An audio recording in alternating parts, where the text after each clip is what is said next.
Welcome to Masechet Nedarim. It's perhaps not coincidental that we're starting Masechet Nedarim this year during the week of Parashat Bereshit. And in Parashat Bereshit, of course, we read about the creation of the world. And Mishnah in Masechet Avot tells us, "Be'asara ma'amarot nivra ha'olam." Right? There's an emphasis on the fact that the world was created in 10 utterances and 10 sayings. And that's exactly the subject of Masechet Nedarim. All of this Masechet is going to be talking about the significance and the importance of speech. Now, if we think about the story that we read this week about the creation story, then we can notice that there is a distinction between two different kinds of creation in the creation story as a whole. On the one hand, we have the first creation, right? The creation of the light, where the pasuk just says, "Vayomer Elohim yehi or." God said, "Let there be light." V'miyad vahi or, and immediately there was light. So just the utterance of saying, "Let there be light," was enough to create the light. By contrast, the following days, the utterance itself wasn't enough. Okay, we need the utterance plus an action. So for instance, the saying Yehi Rakia is not enough in order to create the Rakia, to create the skies, but there's also a divine action. Vayas Elohim et harakia. So there's speech plus action. So similarly, in halakha as well, we have many speech acts that are performed together with some kind of an action. Think, for instance, of the Masechet of Kiddushin, where speech is part of it, but there's also a kinyan, right, of an object that changes hands. That's also part of the Kiddushin, and you need both of those, both the speech and the action. By contrast, certain halachic acts are actually performed only through a speech act. So for instance, if we look at a field and we want to say, okay, this part of the field is now going to be pe'ah, and I, as the owner of the field, am not going to collect this corner, it's enough to just say, this is the area that is pe'ah. Okay, and similarly also with Nedarim. Nedarim are an act that is created through speech, okay? What's called in philosophy a speech act, where the actual saying of something creates a new reality. And Nedarim is not the only Masechet which deals with speech acts. Speech acts are also found in a group of Masechtot, which deal with a certain kind of chiyuv, that's not something that's written in the Torah. It's not a mitzvah to take a neder, for instance. Okay, it's not a mitzvah to become a nazir, and we'll talk about that when we get to Masechet Nazir next. But the Torah says that a person can create certain kinds of obligations for him or herself, in addition to the obligations that the Torah already sets out. So the same thing is true also for Nedarim, for Shvuot, for Hekdeshim, for Nazirut. All of these are areas where a person can go above and beyond the regular halakha and create new obligations for oneself. And that's why we'll see that there are many, many connections between these different masechtot. Now, if you think about when we look at the world of the Torah, the world that the Torah lays out, where is speech found in the Torah in a way that it can create a new reality? We find that primarily in the area of korbanot. Okay, in order to dedicate a korban or a mincha, I can take a certain item. I can take some flour, or I can take a sheep, and I say, Harei ze kodesh. This item is now dedicated, is now sanctified. And just by saying that, I've changed the essence of this item, of this material, from chulin to kodesh. So when we think about a neder is actually an expansion of that capacity that we have in the world of korbanot, and a neder expands that capacity to the world of chulin as well. Okay, just as my speech can turn a sheep from chulin into kodesh, in the same way, I can also take that same sheep or that same flour and I can prohibit that item to myself or sometimes to others without making it korban, without making it kodesh. Okay, so that is actually the essence of what a neder is.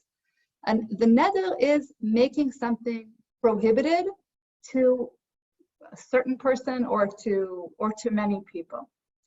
Now, when we think about nedarim in the Torah, we actually have to distinguish between nedarim in the Torah and the nedarim that we find mostly in our Masechet. Because nedarim in the Torah are generally what we call nidrei hekadesh, while the nedarim that we find in the Mishnah and the Talmud are generally what we call nidrei isar. What is the difference between them? The biblical neder is generally a neder which has some kind of stipulation. So for instance, Yaakov takes a neder that if God will protect him, then he will give a maaser from all of his possessions. Hannah takes a neder that she will dedicate, if God gives her a son, then she will dedicate that son to the mikdash. Okay, or if you think about the neder of the people on the ship in the book of Yonah, okay, they say if God saves us, if God takes care of us, then we will do such and such. By contrast, the nedarim in Masechet Nedarim are not generally nidrei hekadesh, and they don't necessarily depend on a stipulation. There are cases of stipulation, but often these are nedarim that are taken, the background's often unclear, but it seems that often these nedarim are taken in a moment of anger. That seems to be the context frequently. And the neder isar is a neder where a person oser, a neder where a person prohibits something upon him or herself. Okay, so when a person prohibits something in this way, okay, let's say I say, I take a neder that that this cup will be prohibited to me. So in general, the terminology that is used for that is to say that this cup will now be like a korban for me. Okay, and therefore what that means is that I can't use this cup anymore because it's as though it was something that is hekdesh. It's as though something that is sacred, and therefore I can't use it anymore. Okay, and therefore the terminology that we find in Masechet Nedarim is terminology which is taken from the world of the mikdash. A stam neder, just a regular neder, is the Mishnah will say it's like a neder, like a korban, and the terminology that we'll actually see, and we'll talk about this in a moment, is terminology which does not necessarily use the word korban, but often uses other terms that are similar to the word korban. So it could be konam or konach. So words that sound like korban but are not necessarily korban. Okay. Now, in the ancient world, we know that oaths and vows were a significant part of a person's life. We know this from many, many ancient cultures, and it's something that's quite distant from our world. But we have to remember that in the world of the rabbis' halacha, nedarim are not a mitzvah. It's not something that a person has to do. It's something that a person takes on themselves voluntarily. However, as soon as a person has taken on this neder voluntarily, then there is an obligation to observe the neder. Okay? The rabbis did not see this idea of taking on nedarim as something favorable. You might think, a person wants to take on more kedusha and more more obligations, more prohibitions. This wasn't necessarily something that the rabbis saw favorably. They discussed the pasuk that says, Tov asher lo tidor mishetidor velo teshalem. It's better just not to take any nedarim at all. But if you have taken a neder, then you should make sure to fulfill that neder. And they have many different ideas that they try to describe the difficulty of taking a neder. They say, once you're taking on an extra obligation, then God is going to open his pinkas, his notebook, and any person who takes on a neder, God is going to check what this person is doing and really go into details in how this person is observing halakha and taking on more and more prohibitions. So it seems that Chazal thought that halakha is prohibitive enough. Okay, there's enough things that we can't eat. There are enough behaviors that are forbidden, enough relationships that are forbidden, and there's no need to take on more chumot and more prohibitions. However, we will see sometimes throughout Masechet Nedarim, and we'll see this more in Masechet Nazir as well, that there sometimes is ambivalence or machloket about how to treat all of these kinds of extra prohibitions, because the rabbis did recognize that sometimes this can serve a good purpose, a purpose of extra hitkadshut, an extra attention that a person pays to all of their property, to all of their behaviors, to all of their relationships. Now, in order for neder to take effect, there are certain kinds of conditions. First of all, the most important is that a person has to have intention to take a neder, and therefore there's a lot of significance that's attributed here, both to linguistics and terminology, but also to what should we think about what are our assumptions about the da'at that a person had at a certain moment when a person took a certain neder. So for instance, if a neder is performed with language that seems really excessive in a way that doesn't make sense. For instance, the Mishnah talks about someone who took a neder and says, I'm taking this neder if I did not see a snake who is as huge as the beam that is used in making olive oil. Okay, and if you are describing such a huge snake which no one has ever seen before, then and you're using that for making your neder, then that is going to make the neder invalid, okay, because it's too exaggerated, it's too excessive. Similarly, if it's kind of a neder which is clear that it's just the purpose of the neder is in order to induce someone to do something quickly, okay, so these are nederim that are invalid because it's clear that the kavanah wasn't really significant enough to make the neder valid. Another important condition is that it has to be very, very clear what the person is prohibiting to themselves when they take the neder. And a very, very large part of this Masechet deals with all kinds of situations where the neder was taken in an unclear way. Whether it's because the noder didn't finish the neder, okay, and then you can only understand the person's intention out of the context. This is called dot nedarim, okay, so the neder wasn't completed. You just started saying something and didn't complete your neder. Or if a person used other words in order to utter the neder. And this goes back to what I said earlier, that some of the first mishnayot that we'll see in the first sugiyot discuss kinuyei nedarim. Okay, so not the word korban itself, for example, but words like konam, konach, konas.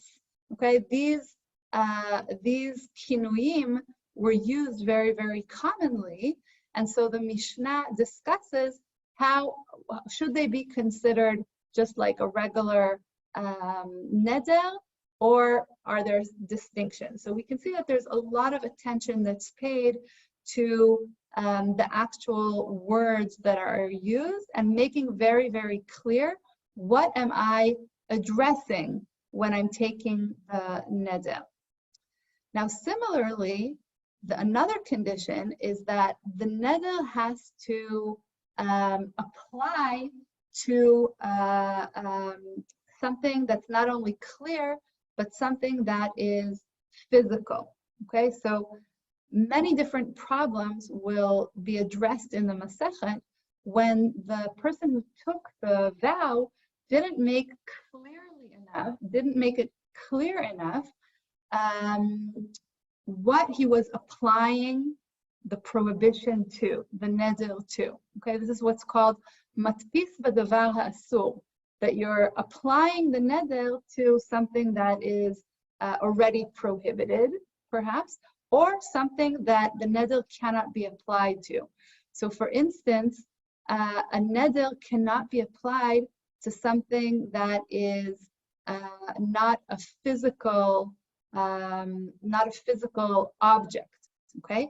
And here we get to a very important distinction between a neder and a shvuah. In order for a neder to apply, there must be some physical object that the neder can rest upon, okay? And this is what's called in halachic language an isur chefza, okay? The neder has to prohibit a certain object, or sometimes it can also be a certain person. By contrast, a shvuah is an isur gavra. It's an isur that applies to the gever, to the person. So let's think about an example that can distinguish between these two isurim. For instance, let's say that I have a fight with my neighbor, and I say, I don't want to enjoy the smell of your cooking on Friday morning anymore. So I cannot take a neder to prohibit that kind of enjoyment, because the neder only prohibits the chefza, an object, and a smell is not considered a physical object. By contrast, if I swear that, if I take an oath, a shvuah, that I won't enjoy the smells of my neighbor's cooking, then the shvuah will take effect. And that means that it's not that she has to do anything, but I will have to make sure to close my windows on Friday morning so that I don't enjoy the scent of her cooking, okay? So a shvuah is actually accepting some kind of extra obligation.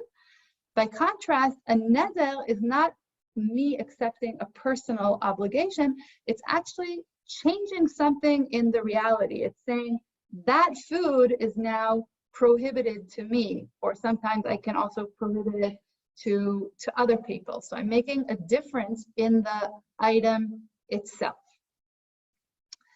Now, when we go back to the Pesukim of the Torah, and we think about where do Nedarim actually appear, they appear in chapter 30 of Bamidbar, and the Parshiya there of Nedarim actually discusses mostly the Nedarim of a woman and the possibility of the husband to annul the neder, lefer et nidrei ishto, okay, and the possibility of a father to annul the neder of his daughter. By the way, this is the reason, probably, that Masechet Nedarim appears in Seder Nashim. Okay, you might ask, what is it doing here after we talked about Ktubot and we'll talk about Gitin and Kiddushin? Seems somewhat out of place, but as we'll see, this is the original context of Nedarim in the Torah, And we'll see that also the end of the Masechet focuses on Nedarim of women and their relationships with their fathers and husbands. Now the pasuk there says, "Kol neder v'chol shvuat isar le'anot nefesh isha yakimenu ve'isha yefirenu." So any vow and any oath that are related to le'anot nefesh, so to induce some kind of inui nefesh, right? Some kind of suffering, similarly to the terminology that's used regarding Yom Kippur. Isha yakimenu ve'isha yefirenu. So her husband can validate the neder, and her husband can also annul the neder. Now, what emerges from this pasuk is that the husband can only annul nedarim that have to do with inui nefesh, okay, with some kind of affliction that the woman afflicts herself. So for instance, if she says, I don't want to beautify myself, I don't want to use makeup, I'm going to take a neder that I'm not going to take a shower now for a month, etc. And interestingly, we can see that the halakha in the Mishnah refers primarily to this kind of a vow, okay, a vow which has to do with inui nefesh. However, in the Midrashei Halakha and in both of the Talmudim, a drasha is brought that uses the pasuk, the term ben ish leishto, and derives from that a husband can annul not only nedarim of inui nefesh, but anything that is dvarim shebeino leveina, meaning any kind of neder that can bring to conflict between the couple or can cause pain and anguish between the couple, which obviously expands the kinds of nedarim that the husband can annul very, very significantly, okay? By contrast, in the Torah itself, that with regard to the nedarim that the father can annul for his daughter, it doesn't use that expression of inui nefesh. And so it seems at first blush that the father can annul any kind of his daughter's nedarim. And indeed, in the Mishnah, that's what there seems to be a distinction between the nedarim of the husband, who can only annul nedarim of inui nefesh, and the nedarim of the father, who can annul any kind of nedarim. However, again, in the Midrashei Halakha and in the Talmudim, there's a comparison made between the din of the father and the din of the husband, and what's accepted by the time we reach our sugiyot in the Talmud is that both the husband and the father can annul both nedarim of inui nefesh and nedarim shebeino leveina. So we see that in the context of the Torah and the Midrashei Halakha, a lot of the discussion about nedarim, and particularly about hafarat nedarim, emerges in the context of gender relationships, of a husband and wife, of a father and a daughter. But what about men? What about men who are not under the reshut of another man? Are they able to also annul their nedarim? So already in our earliest sources, we see that there is an idea of hafarat nedarim of a man as well, even though in the Torah we don't find this idea at all. And indeed, the famous Mishnah in Masechet Chagiga says, "Heter nedarim porchim ba'avir ve'en lahem al ma she'yismochu." The very idea of heter neder for a man is porchim ba'avir, right? It's something that's not connected to the ground, and it doesn't have anything in the text of the Torah that it can be relied on. Okay, it's more a chidush of chachamim.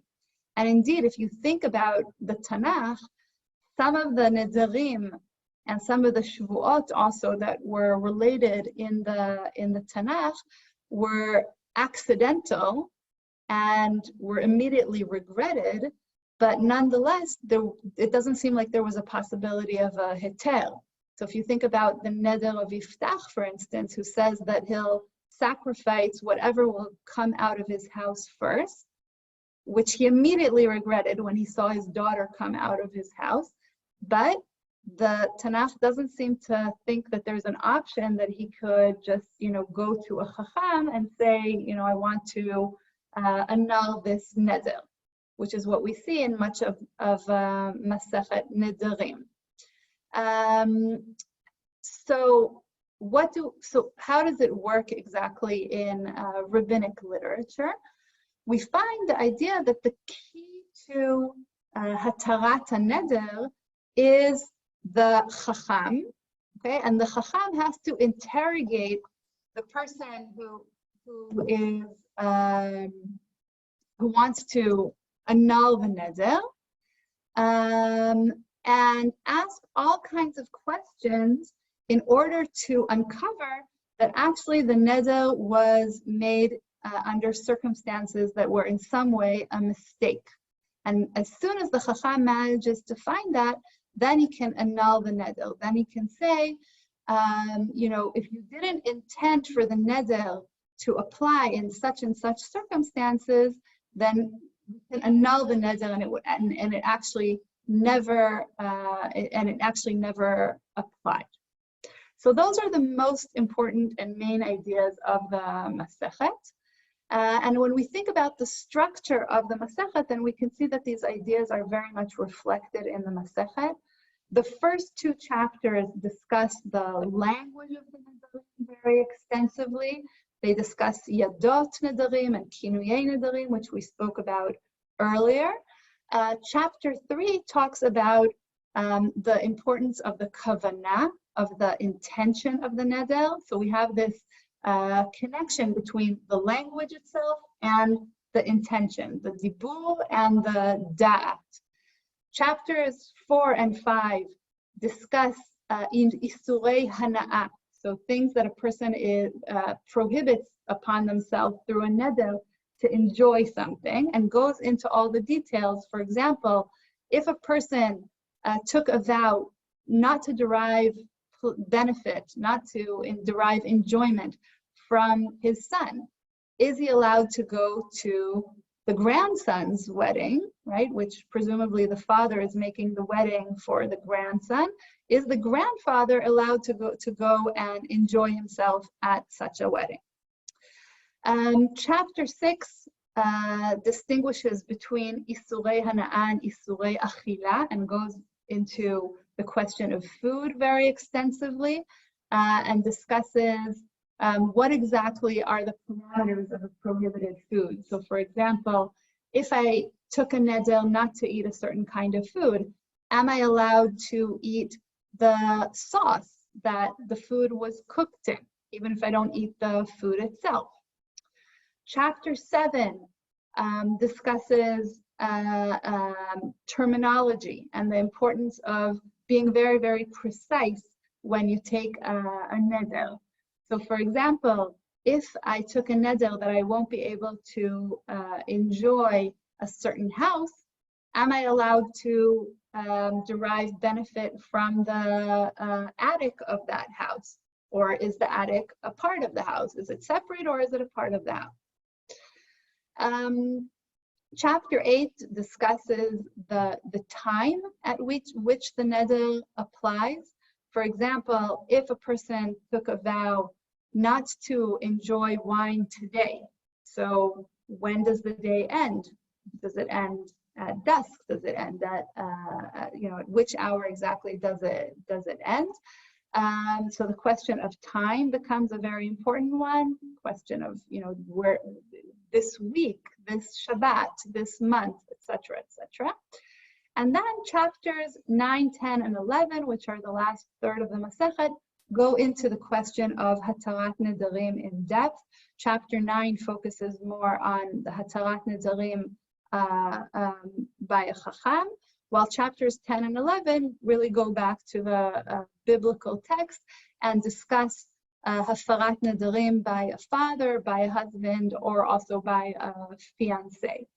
So we see here that really the main theme of the Masechet is the theme of the connection between speech and intention.